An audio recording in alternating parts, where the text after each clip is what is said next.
रोहतक में Haryana jewellers association ने HUID के खिलाफ मोर्चा खोल दिया है और शहर में प्रदर्शन करते हुए जिला उपायुक्त कार्यालय पहुंचकर फैसला वापस लेने की मांग की। हरियाणा ज्वेलर्स एसोसिएशन के पदाधिकारियों का कहना है कि वो सरकार की इस पॉलिसी से नाखुश है, क्योंकि इस पॉलिसी के माध्यम से सरकार हॉलमार्क को ब्लैकमेल करने का अधिकार दे रही है। हॉलमार्क पहले ही हमारी ज्वेलरी को रख कर बैठ जाता है और उसकी कोई जिम्मेदारी नहीं होती। वह अपने पूर्वजों के पुश्तैनी काम को करने में लगे हुए हैं और उनकी विश्वसनीयता ग्राहकों में पहले से ही है। इस तरह के फैसले थोपकर उन्हें चोर करार दिया जा रहा है। इसीलिए वे मांग करते हैं कि ज्वेलर्स को अपनी ही मोहर लगाने का अधिकार दिया जाए। हमें ये आ रही है कि इनका BIS की जो साइट है उसका पोर्टल नहीं चलता और हम ज्वेलरी जो हमें 2 घंटे बाद किसी को डिलीवर करनी होती है वो उनको हाथ में देने के बाद हमें 2 दिन बाद मिले, 4 दिन बाद मिले, 5 दिन बाद मिले, हमें कोई भरोसा नहीं है। कस्टमर हमारे से पैसे मांगता, हमारे कपड़े फाड़ता, ठीक है जी।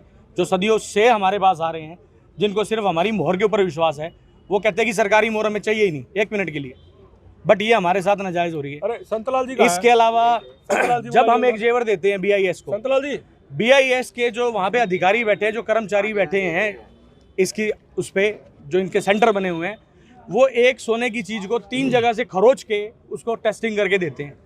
एक नई अंगूठी अगर 3 जगह से खरोचने के बाद कस्टमर के पास आती है तो कस्टमर ये कहता है जी मैं नहीं लेता। इसके अलावा अगर हम लोग कोई उसको डायमंड का सामान देते हैं बनाकर तैयार करके कि इसके ऊपर आप मार्किंग कर दें, उसके अंदर अब पीछे शिकायत आई है कि उसके अंदर उन्होंने हीरे की जगह उठाकर CVD लगा दिया। CVD से नकली डायमंड कहा जाता है, आप उसे नेक डाई से नहीं पकड़ सकते। ऐसी बहुत सारी खामियां हैं जिसका उल्लेख शायद अगर हम आपके सामने रखना चाहें तो काफ़ी घंटे जो हैं वो लग जाएंगे।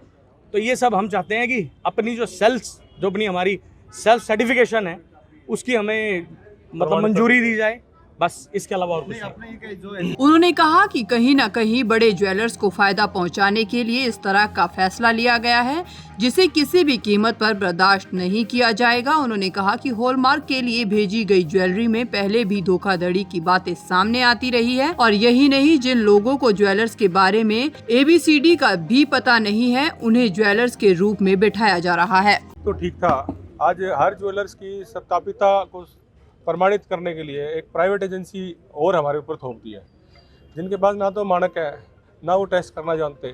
लगभग उन्होंने हमारे को उनका गुलाम सा बना दिया है।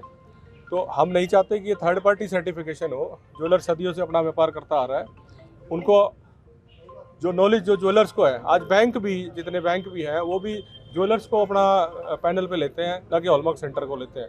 तो जब सारी नॉलेज ज्वेलर्स को ही है तो एक थर्ड पार्टी हमारे ऊपर क्यों थोपी जा रही है। हम यहाँ आज DC साहब को, तहसीलदार साहब को अपना ज्ञापन देने आए हैं, प्रधानमंत्री जी के नाम और अपना मिनिस्ट्री ऑफ कॉमर्स के नाम और अपना मुख्यमंत्री जी के नाम।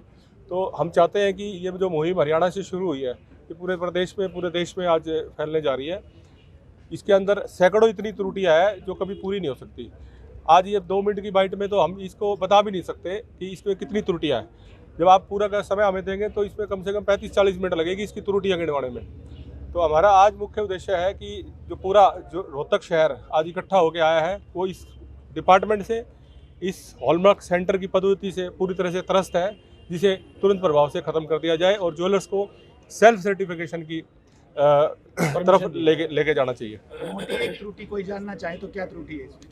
मोटी त्रुटि देखिए, सैंपल उनको भेजा जाता है, ना तो उनके पास कोई पद्धति है कि उसमें से कोई जो उसके अंदर पदार्थ मिलाए गए हैं उनको बाहर निकालने की उनके पास कोई पद्धति नहीं है। वो मशीन में जांचते हैं और फटाफट उनके मोहर मार के दे देते हैं, जिसके अंदर सिर्फ स्किन का टेस्ट होता है, अंदर तक उसकी तह तक जा ही नहीं सकते। तो ऐसे उस सेंटर को जो पता ही नहीं है कि ये चीज़ है क्या, उसके ऊपर क्या सत्यापिता करेगा वो? पूरा पीस गले बिना वो बताए जब तक वो पूरा पीस गल नहीं जाए, जब तक उसको मेल्ट नहीं कर लिया जाए, जब तक उसकी सत्यापिता कोई भी नहीं बता सकता। देखो, गवर्नमेंट का ऐसी कोई मंशा नहीं है कि वो कस्टमर के लिए काम कर रही है, उनकी मंशा कुछ और ही है। अगर उनकी इतनी मंशा होती तो आज 20% तो कस्टम ड्यूटी लगा रखी है। आज पूरे भारतवर्ष में भारत का कस्टमर पूरे वर्ल्ड में सबसे महंगी ज्वेलरी और सबसे महंगा सोना खरीद रहा है, तो कस्टमर की चिंता कहाँ हुई उनको? आज सारे के सारे बैंक, जितने भी बैंक हैं, आज बाहर बोर्ड लगा दिया कि गोल्ड लोन लेते हैं हम, गोल्ड लोन। असली मुद्दा छोड़ के गोल्ड लोन में घुस गए हूँ। क्यों? उसके पीछे क्या रीज़न है? यही रीज़न है उसके पीछे। हमारे संतलाल जी हैं, आज 75 साल के हो गए, अपने हाथ से सोना बनाते हैं, अपनी मैन्युफैक्चरिंग करते हैं और वर्षों से बेचते आ रहे हैं। उसकी सत्यापिता ये खुद करते आ रहे हैं। आज ये डिपेंड कर दिए, तीसरी पार्टी इसका स्टैम्प मारेगी जब ये अपना रोजी रोटा गुजारा करेंगे।